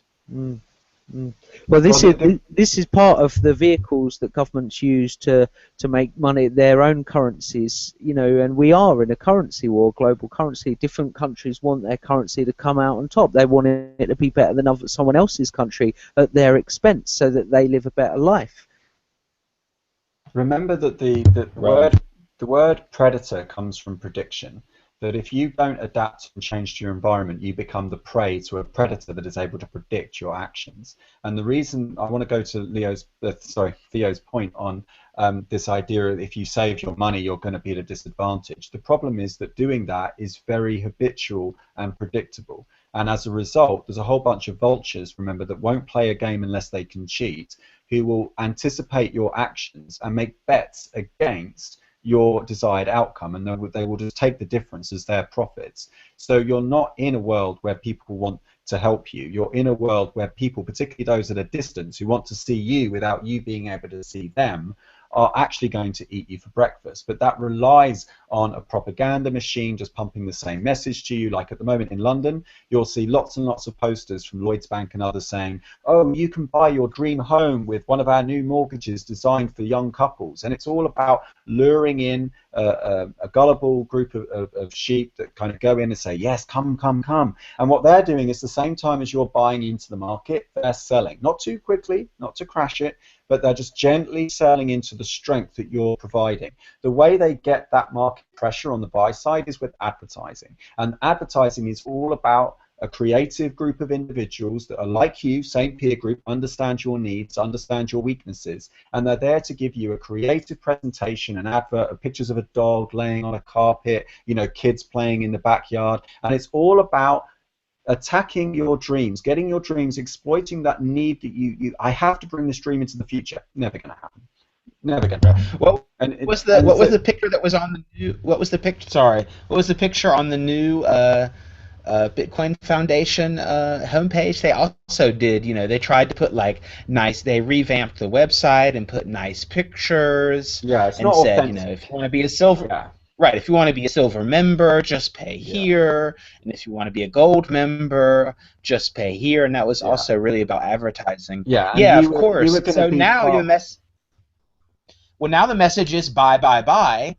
So you should be not buying. You should be holding or just stop waiting to be born and live today. Just live. Yeah, Just live your life. Yeah, of course. What can you do? What can you do right now with no money at all? What can you do? A whole bunch of things. A lot. Like a lot of things you can do without any money at all. You don't need a lot of these things that you think you need. The only reason you think you need them is because someone has a financial interest and you believe in it. Right? Someone told you that you need to have this kind of lifestyle. A whole bunch of friends do a whole bunch of coke and you think that you need it too. And so you do it just because someone else did. But if you don't question it, and if you don't look at your life every now and again and try to reassess your priorities and say, actually, you know what, this whole bunch of stuff that I thought I wanted, is that really me that wants this? Would I have come to this conclusion independently? Or is this someone externally that's making this influence? And if so, who profits? I mean, who's winning out of this thing? Am I winning or are you winning? Like when I'm sold those cigarettes, am I winning or is it the tobacco company that's winning? All of these. Now, I'm not saying you shouldn't smoke. I'm certainly not telling anyone what to do. I just want people to think independently for themselves. I don't like this idea that we live in a world where people just always look up to daddy and always just want to be told what to do and outsource their responsibilities to everyone else. I don't want to live in a world like that. I think you're so right, Chris. We're living in a world where not many people don't want to take responsibility for their actions. They want the easy way out. They want a crash. They want a war. They want nuclear war. They want destruction, so that they don't have to take responsibility for their own actions. And this is the thing. Anyone that ever comes to me and says, "Oh, revolution," I go, "Fuck, man." Sorry for swearing, guys, but the revolution is within. You've got to think healthy. You've got to live healthy. You've got to relate. These. No offense to Vix, I'm not beating up on traders because, but Christ, in the city they're all fucking cocaine, shagging prostitutes. What sort of a fucking life is that? That's a spiritual deficit, man. Isn't So it? are Bitcoin traders like that too? You think? No, I'm sure. I'm sure they're not as that rock and roll. That ain't rock and roll. But the point is, I think that there is this whole. There's so many things in this conversation. Today we're talking about Bitcoin. If you've just tuned in, we're really tackling a lot of issues that are the underpinning of the ecosystem. Well, and there are psychopaths, sociopathic tendencies, and this is what I work with the Coach of Life, J.L. Delara, and the Harmony School. We teach musicians and artists empowering themselves and arming them to be warriors of tomorrow. Because we realise that the revolution is within, and I really beckon anyone out there that don't have a moral deficit, think for yourself, question authority. All the great leaders of the past, all the great innovators of the past, they wanted the best for humanity. That's why we're here today. Guys, we're trying to give you guys out there on YouTube, wherever you're listening to this, something to feed your heart, feed your soul, give you hope that the Bitcoin blockchain technology is technology of innovation. It is the early days. It is, Chris, you're so right, the adoption, that people ain't, there's dumbed down apps and services and things like that rather than understanding and using it, and I think it's like the internet back in the day when 1998, I remember going on with my mates and it was full of techie guys, and now it's just full of cats and bullshit. It's just saturation of fucking noise across the whole ecoscape, the cyberscape, and this is what it's about. The revolution is within. This is the day. Tim Leary said, from psychedelics to cybernetics. What he meant was that the social cultural revolution of today, the day that we're living in, the digital age, will be a new modes of communication. So, decentralization is king. And the man at the top don't want it because the pyramid works at the pyramid. They don't want a square where everything is equilateral across one pane, 2D style. They want the pyramid because as we're humans working the game. Within the game, we've all got to live, we've all got to love, but we've got to be spiritual. We've got to look after ourselves. We don't not hippies living far out bullshit life, taking responsibility, being a man up for the world, man up for your own responsibility, do good for the world. Not this fast-paced. Anyone that's doing cocaine, go and fucking look at how much damage it's doing to the Amazon forest. Fuck that shit. Talking bollocks. I don't want to listen to anyone's bollocks. Fucking drinking champagne, £200 a bottle. I don't want to drink fizzy popped up sweet wine at £200 a bottle. Because it ain't even the best anyway. But this is what really pisses me off, and this is the deficit of our times. This is the spiritual sickness which the 9 out of 10 people have got. So, you know, part of this show, part of the goodness that we're giving you guys out there is that not only is this a problem of Bitcoin, this is an epidemic of proportions across humanity. And thankfully, the New World Order or the Cabal or whatever you want to call them, they ain't the only ones. There is new things in the system. There's the White Dragon, the Dragon. The East is the New West, and they don't think of things. I've got a Japanese wife, mate. So, you know, any of you that don't understand, you know, they don't think like us in the East. They live with nature. They don't bulldoze everything down with their big cocks, fucking, you know, like these like over masculinized Western, you know, society leaders that just want to run around controlling anyone. You know, and it's just crazy. It's just, if aliens are flying over our planet, they are thinking, what the hell is going on? What That's sickness right. humanity? Russell Brand, everyone. Russell Brand. Oh, Like. God, no, but that's why I think Satoshi was an alien. well, Because mate, he looked down and was like, okay, what the hell is going on? We've got to, you know, help them. Let's just, you know, unleash this, and, you know, hopefully they'll figure it out. Cool. Let's go to Q&A, guys, because we've got quite a lot of comments, and as per usual, we've gone off on one, and that's mostly my fault.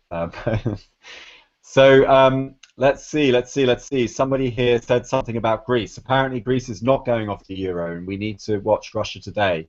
Greece is not leaving the EU, says Mr. Live Line Solutions. He says you need to watch Boom and Bust on Russia Today with Yanis, whatever his name is, interview yesterday. So you all need to go and do that. I'll go look that up and bring it up on screen. I just meant that they're thinking about it. It's a topic now. Yeah. Also looks like we're starting to push down on price action as we sit here. So we'll see if anything comes up during the rest of the Q&A. How do you make sense of well, shit? What's that called? I keep forgetting what it's called. Quad. That's always too small for me to check out. The Hyperon 4-panel, just to look at all the different exchanges and when things kick off. You have to watch all markets in Bitcoin. You never know who's going to be leading. I watch Wisdom. I can only just watch 2 on my screen. 2 of them, or 4 of them, just I can't see any info. I'm just trying to fill the space, and I'm sorry, guys. Sure, but the thing is that watching Wisdom, all you're doing is looking at historical information. Like, and by historical, I mean it's a few milliseconds out, which is a lifetime in these markets, because the ability to move the price is quicker than the ability to read it off of one of these websites. Not only are you not getting you're getting it through an API. The second you're getting it third-hand information by the time it gets to you. It's true. Well, when I'm actively trading, I have the Bitfinex site up as well, and I'm watching the bids. Yeah, sure. I mean that's better, but the thing you've got to remember is that those charts are there to trick you into thinking that the past predicts the future.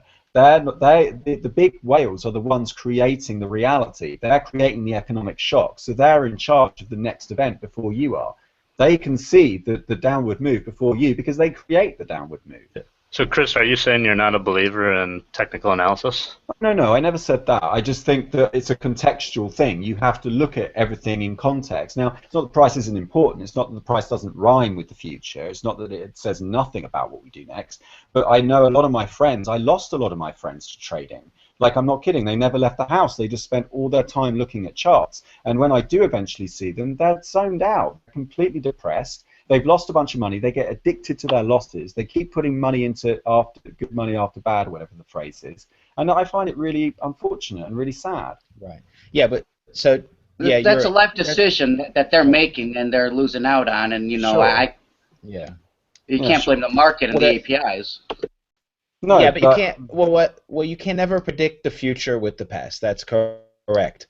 All that you can do is try to find a trend. But if you think you can predict the future with the past, then you're wrong. You're not going to be able to. And that's what those exchanges are all trying to do. They're trying to make you feel richer than you are, that you've got all the information you need. You don't. You've got all the information they need you to have so that they can manipulate you into keep playing because they earn fees no matter what. They always win. Yeah, I mean, I definitely say that we're just all a bunch of degenerate gamblers over here in you know, the Bitcoin community, but it's more about knowing what you're trading is in front of you. I mean, I get behind the whole idea that the Fed is manipulating the market and that's why it's inflated and stuff, but as a trader and as Bitcoin, the trading instrument, I trade what is in front of me. And that's part of it, is knowing the group or the exchange that you're trading with and what they're going to try and do as far as front running and stuff. I mean, you got to take those risks. I mean, you get in your car every time and you have to say, am I worth taking the risk to drive X, Y, Z? This is the current ecosystem that we're in. We're playing in the Wild West as an element of, you know, excitement and despair at the same time. But why not take a risk on one another, though? Why take a risk on some random person's website? I take a risk on my friend, right? My friend says he wants to start up a business, and so I help him. I've helped people do mini crowdfunds before, and I've said, look, I'll help you write, you know, the literature because you're not good at writing, and I'm quite good at it, so I'll do that for you. And I'm taking a risk on my friend. Now, even if it goes south, I've still accumulated trust with that human being. Like, I've still made, like, you should be stacking trust right now. We should be like finding people that we actually want to spend our time with. Find someone who you can have a genuine mutual assent with. I agree with that, and that's why we have our trading community. I've met people, we have 25 countries represented in there, and it fluctuates all the time. I've gotten perspective from those people I never would imagine just being a person that lives in the U.S. his whole life. So maybe that's the good that comes out of it. It happens to be that we're all staring at screens as the common bond. Oh, actually, you know what? That's one thing that was really good about the BTC Trollbox, because I used to live on there, and I mostly did, you know, positive psychology stuff. I like to think it wasn't too cliche, but I like to try and tempt people out. And so I would say things like, you know, what did you want to be when you were 7? And like, you know, what would you be doing right now if you had all the money that you had? Well, go do it then, you know. And people would listen, and they would send me really nice like emails saying thank you so much. Like, actually, you kind of like, I've just quit my job and become a musician. I got quite a lot of these kind of emails quite a long time after I like to just inspire. Well, you know, what about the guy? What about the guy whose next trade would have made him $5 million that you told him not to trade? They don't make $5 million. Everyone loses. Like, okay, occasionally we'll have like one person turn up on the Feathercoin forum saying, I just made 10 grand, thanks a lot, guys, see you later. And then developers just feel like shit because they feel like they've just made him rich and he hasn't got anything because he can't afford to sit watching charts all day. So you end up, when I worked at Feathercoin, I just ended up feeling like I was working for everyone else. And it was just like, well, hang on a minute. Why am I putting all this time and energy, and everyone else is just sitting back waiting to get rich? And it's like, I'm not spending all this time on Mad Bitcoin's show and talking about this thing if your agenda is just to make money and run. I'm not talking about the friends that I had at Feathercoin. There were some really, really good people there that I really enjoyed spending my time with. I'm talking about the people that just lurked on the forum, and then they'd troll us every now and again, and then they'd go quiet. And it's like, what is your agenda, mate? What do you really want? Well, I'm just here to cut and run. I'm here to watch you put all the work in, and then I'm going to get my exit, and then I'm out of here and I'm moving on to the next thing. And we're just killing each other. We're eating each other alive. But when you take a risk on your friend, even if it goes south, you still get to share an experience with each other. Like when you fail with a friend, it's a shared failure. It's like something that we can have together, and it makes the bond of friendship even stronger. And isn't it here today, guys, that we discussed the reasons why we're all in Bitcoin? And it's very admirable that we all decide. And that's the thing, isn't it? It's so annoying that you're thinking like the Johnny Big Bananas jumping in and playing the game, like shorting everyone out and just take the money and run, man. You know what I mean?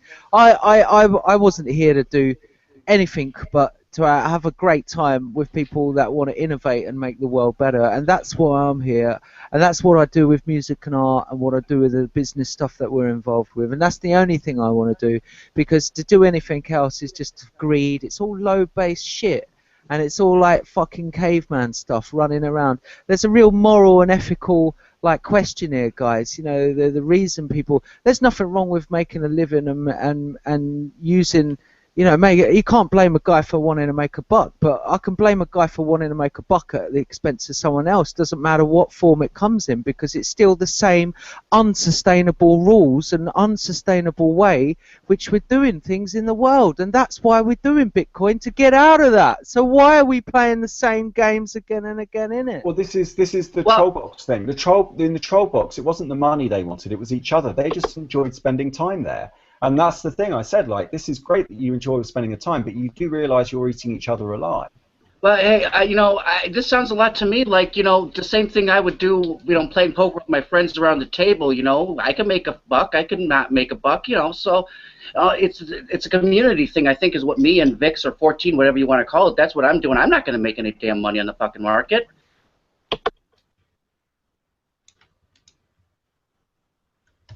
Actually, a really good website that I found called. By the way, this is not an endorsement in any way, but I found this cool-looking website called Fairlay, which allows you to make bets, I believe, in Bitcoin with other people. But then they actually, I don't know if this is a common thing, so I don't gamble, but they actually say how much of it has been covered and how much of it is open. In other words, it's not the gambler who then leverages the buy so that everyone can gamble no matter what the outcome. They actually tell you ahead of time how much of these bets are covered, as in they've got money on deposit, they've got skin in the game, and they're not just giving you promises, because promises are just hopes. That's all they are. When someone gives you a piece of paper which says you're entitled to some silver somewhere in a vault halfway around the world, that isn't a promise, it's a hope. No, I don't think it's common. I've never seen it before. So I think that's really cool. And why not? Why not? If you want to gamble, that's cool. Yeah, I'm not telling anyone not to gamble. But why don't you go to Fairlay and maybe fork the code or like build it yourself and like have a game of poker, but make sure that everyone's got skin in the game. Like bet on yourself, bet on people around you. Maybe you should bet on one another's projects. Like if you've got something you've always wanted to do, but you didn't think you had enough capital on it, ask your friends, like, if you don't think I'm going to succeed, put your money where your mouth is, bet against me, put it in a Bitcoin escrow account with a multi-sig, and why don't you bet on each other's success? Well, it's still personal. Gamble. It's personal choice. I mean, it's less productive and everything like that. So it's just how we're having fun with our camaraderie, how we're doing it.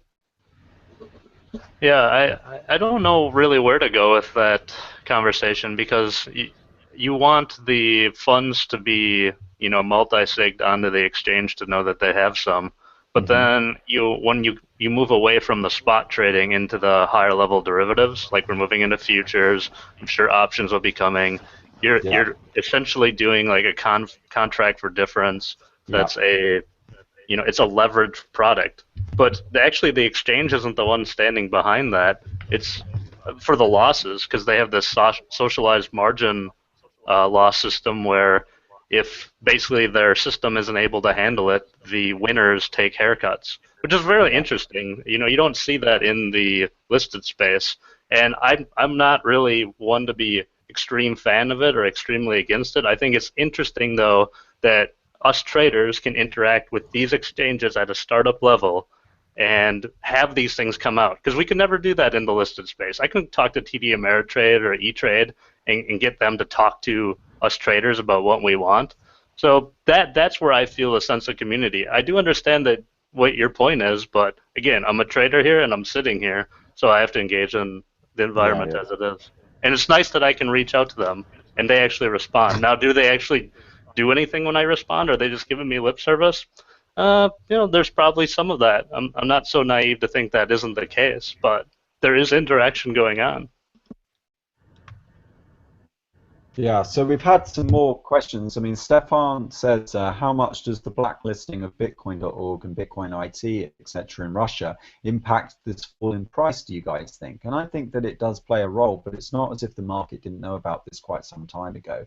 Russia, every tyrannical government in the world has banned Bitcoin, and banning Bitcoin, I think, is a very bullish signal. It means that it poses a threat to them, and anything that's ever been banned in history has ultimately gone on to be very successful. So I'm not a trader, and obviously, well, I mean, I'm a voice in the market, like everyone has a voice in the market, but I don't know how the speckies would take that. So maybe Bitcoin Bravo can answer that. As far as the banning of Bitcoin, well, I think in the near term there's always a knee-jerk reaction lower. Then it finds its equilibrium and we continue on from there.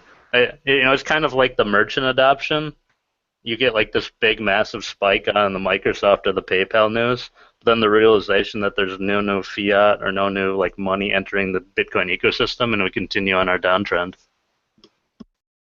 Yeah, remember that the tools that the financiers have for manipulating the dollar market are way stronger than the tools that the Bitcoin whales do, right? So a lot of these companies, like we've mentioned it before, but basically ChangeTip has one feature. It's designed to give Bitcoin wallets to people that don't have Bitcoins in a way that is frictionless, in a way that actually they don't even have a choice over that much, right? So essentially someone sends you some Bitcoins over Twitter, you don't ask for them, they just get sent to you by a group of shills that call them the Minion accounts. So if you look up Minion Steve and Minion Victoria, you've got all these ChangeTip Minion accounts, which are just tipping, you know, all these people, and they're basically doing an sort of like an opt-out, half opt-out, half opt-in, because you're given 7 days to claim the Bitcoins. It's just link bait, premium link bait, where you're given a link, and if you click on the link, you can reclaim the coins in your hot wallet, as they describe it in ChangeTip. So the thing is that the strategy that ChangeTip's investors have, Pantera Capital, is if we just keep pumping this thing, if we just keep giving people free coins, eventually they'll see what we've seen and they'll wake up and they'll drive the price up, because then we'll have mass adoption. And it's very naive. So it's very naive and it's very short-termist. People don't like being sold to. They know propaganda when they hear it. Someone comes up to you and says, buy this. The first question you're going to go is, why? Like, why do you need me to buy this? Who's got the greater need here? And if you look up Dan Moorhead and you do a bit of Googling around, I'm not going to say anything live on air today, but if you just do a bit of research, look at some of the investments that he's made in the past and decide for yourself whether this is someone that you have confidence in with a $96 million position in this ecosystem. We can't fuck this up, people. We've only got one chance at this. If we start sending out confusing signals into the marketplace, 1 minute Bitcoin's at like $1,000 a coin, and the next minute it's down to 150, the same place it was at 18 months before. People aren't going to take this shit seriously, and they're not going to take the time to really learn about it if they've decided that prima facie this thing is a waste of time, especially if they've got very powerful media conglomerates saying so. Yes, definitely. And I've been trying to figure out how many tips have been accepted, but I can't find the data anywhere. So there's a lot of data. There's even this third-party site that has a lot of data, but it doesn't. It's just showing, big up movements, basically. I mean, there is a spike on one of them during Bitcoin Bull, but they're not showing how many tips are accepted. I guess that should be in the API somewhere, but I've been asking around, and I can't find any data on how many tips are actually accepted, because I think it's okay to give someone Bitcoin like that if they asked for it. Again, it's a very, very complex social interaction.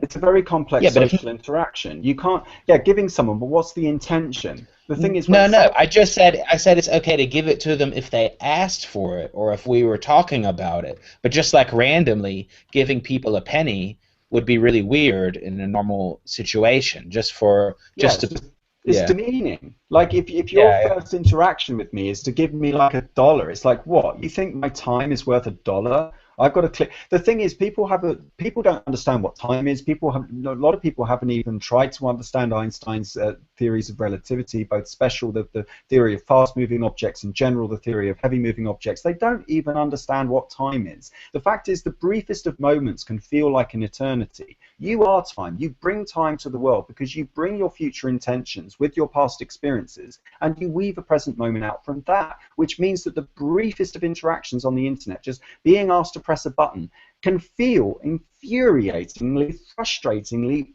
annoying. Like, I just want to do this one thing. I just want to download, but I can't find the download button anywhere. And you're clicking everywhere, and you're getting stressed out. It's like, why do these brief millisecond moments of time cause you so much pain and cause you so much anguish? And it's because time isn't what you think it is. It's not this linear line like a week's a long time or a day's a long time.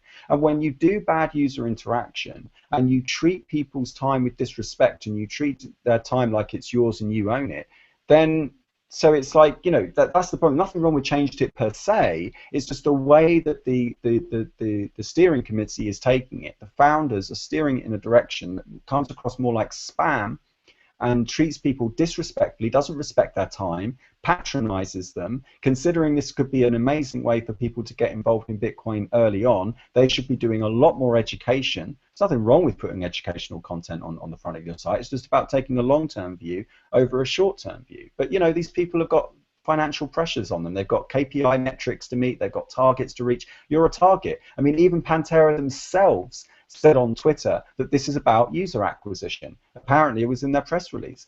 ChangeTip is about user acquisition, and that's what it should say on their homepage. It should say, get acquired. We need to acquire you. We need to put you in a database so that we can turn to our investors and we can say, hey, we acquired all these users. You're just a line item on a balance sheet. You've got a monetary figure put next to you. You've got a lifetime value. That's what it's called, the lifetime value of the customer.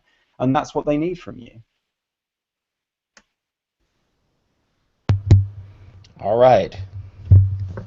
So, Well, do we have any? can I say that I think that the ChangeTip is a very good intro to people that don't have Bitcoin. They know about digital money. I've used it with a few friends, and they get it. Once I send some money to their Twitter account, they really get it, and usually it's been download Mycelium, or I recommend Mycelium just because that's the wallet I have on my phone. So while they're downloading that, I can send something to them on ChangeTip, and then they can see right away that that's how it works. So I know there's other issues about privacy and all that, but I mean, some of my friends have asked that, you know, but what if you want to send money privately? And I said, well, okay, I'll show you on Bitcoin. But the change that just sending it over short, like on a Twitter account, I think ChangeTip has a use. Okay, for people that want privacy, okay, you know, there's other options out there, but my mother would like ChangeTip to send Christmas or birthday gifts to people at the other side of the world. You know, well, that's not. Sorry, that's not being denied. Like, no one's saying that it's not a good tool for that kind of thing. What we're saying is the people steering it are not using it in the right way. Actually, Salmitra, people like Tom, me, we were the people that were using it correctly because we were spending that money amongst our peer group and our friends, right? So the reason I was giving you this tip is because I actually wanted you to have it. The problem is that when they start shilling with their Minion accounts, Minion just means slave. When you start sending out money with your Minion accounts, the new people that are getting into Bitcoin for the first time suddenly just feel like, well, what is this that's coming up in my stream? Like when Salmitra gives out his tips, those are cumulative over time. He's actually watching our shows, he's appreciating our content, and he wants to show a token of his appreciation that will add up over time. So I'm actually grateful. That's a token of his appreciation. He's describing his sacrifice to me. That's great. But it's not the same when suddenly you're watching the Bitcoin Bowl or you're just looking at the actual sports game, and all of a sudden you've been sent some money, and it's like, well, okay, but why? And then you've got this tally system, like if I tip this person, like how much do they owe me, like in the background of your mind. It creates all these negative externalities that are hard to anticipate if all you're really thinking about is trying to get Bitcoin into the mainstream, get it for the everyman. Dumb it down, don't educate people, don't lift people up, don't have confidence in them, don't believe in them. Just think less of them. Try to patronize them if you can. Just talk down to them, make it really, really trivially easy so that they get lazy and they learn how to be helpless. Instead of teaching them how to teach themselves, just teach them how to be taught by other people. Teach them how to take instructions, follow orders, and when we reach a moral decadence in our civilization, like, I don't know, World War II, then they'll just follow whatever order they're given, and they won't think about the wider consequences, and they won't be conscious of all the things that happen outside, and they'll never ask why. They'll just do as they're told. If that's the outcome that you want, keep on doing what you're doing, but don't expect me to be okay with it. Okay, bro. No, I just sometimes it always seems to be a negative slant on ChangeTip, and I do think that it is a very good, simple way to send money, especially at an introductory level. So everything else about the privacy and the data, I know, okay, that's a whole issue on its own. But somebody sent me some Dogecoin. Now, that's what I've tried to say to people on Twitter, on the show. I'm not here to make money. So what I will use those Dogecoins for is to introduce somebody else to it, you know. And I think the the market stuff that you talk about in the charts. Yeah, that's the same. It deserves to be a serious show on its own. Somebody mentioned about a crypto gagging order or something in the UK. Do you know anything about that? Yeah, actually, I was about to go to that next. So here it is. Here is our esteemed leader, David Cameron, everyone, who seems to think that we shouldn't have the ability to talk secretly with each other. He's saying that, do we really want a form of communication that can't be intercepted by Daddy, by the big all-seeing eye? Well, think of it this way. Imagine you were with your friend and you're just in a park and you don't even have your phones on you or anything. You're just enjoying the weather and you're just sitting down, basking in the sun. What he's really saying is he wants to listen in on that conversation, because that is effectively what you're doing when you use PGP or some other form of peer-to-peer encryption. It's essentially by like de-distancing the world as if you were in the same room as that person. Now, in the actual security world, what spooks actually have is they have what's called a SCIF. Now, I learnt this off of Andreas because we had something similar in the film industry where I used to work. When you were given a script to read for the first time, you were going to work on this film, you were taken into a sound studio that was isolated. You had to leave your phone at the door. You weren't frisked or anything, and there was a certain amount of trust, but you were then put into a soundproof room on your own, and you had to read the script, and someone was standing outside, and when you were finished, you had to leave the script there. So and all the scripts that any scripts that they did release where they gave it to you, they put your name all the way across the sheet of paper, kind of grayed out, so that if it leaked or if you gave it with anyone and they found some evidence, they would know that it came from you. So you remember that it's all about control. It's all about secret sharing and making sure some people have the information before other people do. Not because you want to lift them up with that information, but because you want to keep them where they are. If you're a parasite, you don't want your host to die. You need your host to live. In fact, ideally, the fucking host doesn't even know you're there. You should be oblivious to them. So think about it from the parasite's point of view. Like, if you're a politician, you're there to keep an eye on your interests, right? You're not a creative person. You can't see what's coming next. You need to rely on other people that are good at creating the world, right? It's artists that create. Speculators just guess. You know, they're just sitting there trading up and down like, oh, the price is going down. They're slaves to the trend. And they are the people that are about to become the prey of the new predators, the people that are able to predict their movements, because their dependency on their lifestyles and their money makes them predictable, and that means death is on the horizon for them. Now, it's just a matter of time. What Cameron is basically saying is we can't have all these people going off with peer-to-peer cryptography and Tor and torrents and, you know, all this stuff, because then we won't have the information we need. We need the city boys to have this information. It's the only thing giving them the edge in the market. If you let people have all these cryptocurrencies, because let's face it, this will basically ban, well, most of peer-to-peer, like you've got Bitcoin, everything in Bitcoin. My blockchain ID project would be gone because that relies on PGP. Any form of cryptography that they can't crack, you won't be allowed to use anymore. It'd be like totalitarianism, where you get a complete loss of private sphere. You've got no more privacy left. The only way you'll be able to be private with people is the ones that you happen to be close to at the time, which really may not be the people that you want to be around, which is why right now you need to be finding your tribe, finding the people that you can be around, that you want to spend your time with, because very soon it won't be possible to do that without being snooped. Imagine if your friend started looking through your mail or started going through all of your things, started searching all your hard drive space. Imagine if someone just came up to you with a camera in the street. It's like, what are you doing? Why do you want this picture? Well, you don't mind the CCTV cameras. You don't mind it when Daddy comes looking all through your shit. And if you ask them for any accountability, if you say, like, can we watch you? Sure, I'll give you everything about me, but can I see into David Cameron's apartment? Can I read all of his emails? Well, no, you just have to trust us, because we actually are responsible and we'll look after it. Of course, if we told you, we'd have to kill you, because that would put at risk all of our spooks who have your best interests at heart. I don't want to trust these psychopaths with our information. They don't deserve it. We should do a beta testing on them. Until they get the system perfect, they can be the ones under surveillance, and once the system's working... I think David Cameron should have his phone tapped, and we should have a public feed of every single thing he says. Yes. Every text message he sends. We test that's cool. We can have it. Iron out all the kinks. Yeah. And once it's ready to go, then they can hand it over to the other people. Yeah.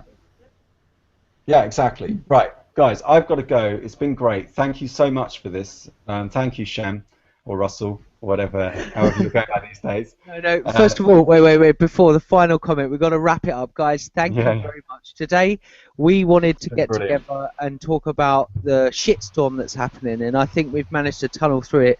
There's a certain deficit of morality and spirituality that's evident in worldwide population. And Chris, rightly, as you say about responsibility, doing the right thing, and the immoral thing, and Theo, your informative, take on the whole kind of just out overview of it and the dynamics of it. And it's a pleasure to also meet BTC Vix for the first time as well. Get some real technical analyst on the show. We've also got our spiritual counterpart, and we've got the guy that never said anything, the guy in the middle that looks 12. No, I'm only joking. That's what someone else said. I defended you. No. And Thomas, the man that helps us put it together. So it's been a fantastic show, and I really hope that we've really kind of filled people with confidence. It doesn't matter if it goes down, and the market's going down. Markets go down and up, and I think BTC Vix, you said it rightly when you said a downward bubble. And that, to me, it pictured it in my head, and I thought, yeah, downward bubble, and then it goes up again, and it goes down again, and it goes up again, because the kind of still these monetary dynamics are obviously interfering with the Bitcoin ecosystem, because it's monetary, ungoverned, undiscovered territory, country, But I really want to give everyone hope, and anyone out there that's feeling suicidal, I hope that they know that there is hope, that we live, every life is sacred.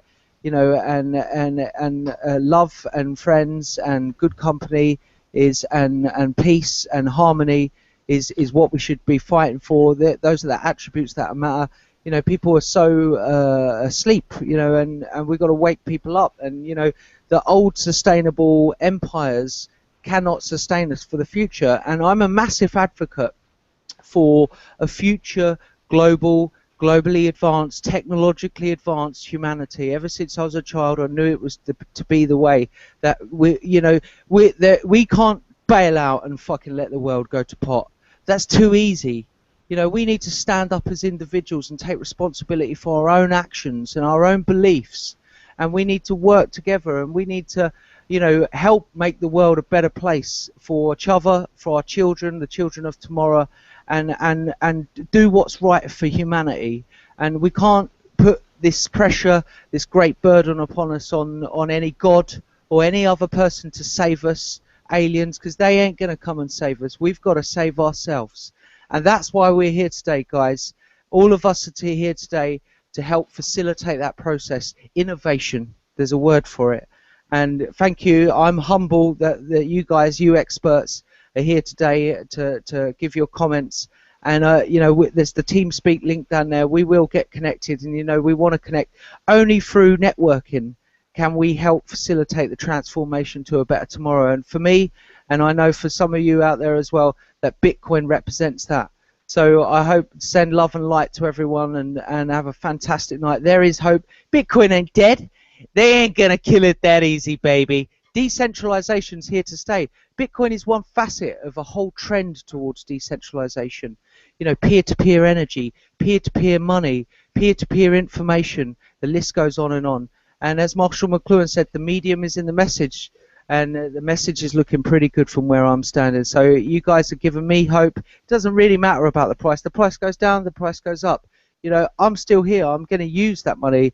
I'm going to buy something with Bitcoin, and that's the best I can do. And as an artist and musician, as a free human being, I follow the lineage of the great masters before us, as we all do. Kids, think for yourself, question authority. Have a great day. Said. Very well said. And I just want to say, if anyone's feeling really down at the moment, if you're going through hell, keep going. That's the secret. Thank you very much for your time, everyone. I've got to sign off, but I'll see you guys all later, okay? Later. Yeah. Bye.